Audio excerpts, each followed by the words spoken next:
আসসালামু আলাইকুম ভিউয়ার্স, আমাকে গত এই ভিডিওটা করার সময় অনেকে কমেন্ট করছে এইভাবে কাজ করলে নাকি তার পরবর্তীতে বিয়ারিং সেট করার সময় এটা অমনিতে আবার ফেটে যায়। তো আমি আজকে এই ভিডিওটা যে কীভাবে জোড়াই করছি সেটা আগের ভিডিও থেকে আমি একটু স্কিপ করে এই ভিডিওতে তুলে ধরলাম, কারণ আমি আপনাদেরকে প্র্যাকটিক্যালি দেখাই দেবো যে এইভাবে কাজ করো। এটাতে যদি আপনারা বিয়ারিং সেট করেন তাহলে যদি ওই বিয়ারিংয়েরতে মার দৌড় বিয়ারিংয়েরকে পিটিয়া ফুটা যেভাবে হোক সেট করেন না কেন, এখান থেকে আর ফাটল ধরবে না, এটা অরিজিনাল জ্বালাইয়ের মতোই হয়।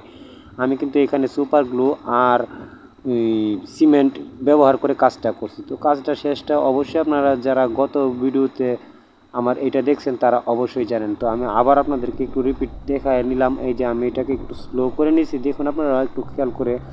আমি যে জোড়াইটা করছি একবারে কিন্তু অরিজিনালের মতো হয়েছে, কোনো যে এটাতে ফাটন ছিল বা আগে এটা জোড়াই করা হয়েছে এরকম কিন্তু কোনো বোঝার কোনো ক্যাপাসিটি নাই।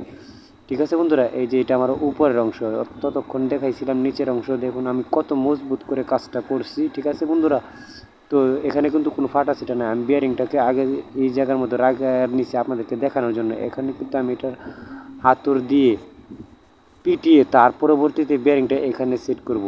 যেহেতু আমরা হাতুর দিয়ে পিটাবো তো এটাকে একটু শক্তপোক্ত জায়গায় রাখা দরকার, নইলে যেহেতু দুম দেয় তাহলে ফেটে যাওয়ার সম্ভাবনা আছে। তো আমি যেহেতু ভিডিও করতেছি সেই জন্য আমি একটা টেবিলের উপরে রাখা নিলাম, টেবিলের পায়া বরাবর রেখে আমি এটাতে হাতুর দিয়ে বাড়ি দিয়ে কিন্তু বিয়ারিংটাকে আমি অরিজিনালভাবে আমরা যেভাবে সেট করি সেম সেভাবে সেট করব।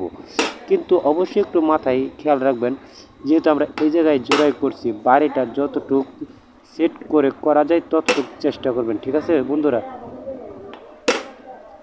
তো যাই হোক আমি কিন্তু আমার বিয়ারিংটাকে আপনাদের সামনে প্র্যাকটিক্যালি একবারে বাড়ি দিয়ে সেট করছি। আমার এটা যেটা বাড়ি দিতেছে আমি কিন্তু একটা আর আধটা বাড়ি দিতেছি না, আমার বিয়ারিংটা সেট হতে যতক্ষণ সময় লাগতেছে আমি কিন্তু সেম ততক্ষণ সময় নিয়ে এটাকে সেট করতেছি। ঠিক আছে বন্ধুরা, অবশেষে কিন্তু আমি বিয়ারিংটাকে একবারে সেট করে নিলাম। এখানে কোনো ফাটা টাটা বেশি দেখা যায় না। যারা কমেন্ট করছেন আমাকে ভাই এভাবে কাজটা করলে এখানে ফেটে যায়, তারা অবশ্যই আমার এই ভিডিওটা দেখে শিক্ষা নেওয়ার চেষ্টা করবেন।